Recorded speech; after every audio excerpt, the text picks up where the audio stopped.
বিয়ে টিয়ে করিস নে ভাই,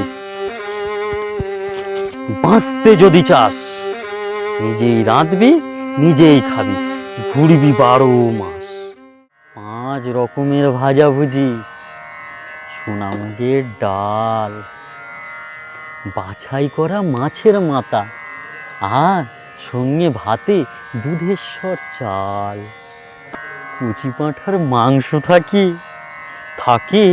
কাতলা মাছের পেটি, আর খাবার শেষে চাটনি এলে তুলে নি আমের আঁটি।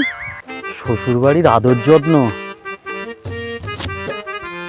খেতে ভারী মিষ্টি, তাই তো অপেক্ষায় থাকি কবে যে বৈশাখের শেষ, কবে আসবে জ্যৈষ্ঠী, আবার আমি নেমন্তন্ন পাবো জামাই ষষ্ঠী।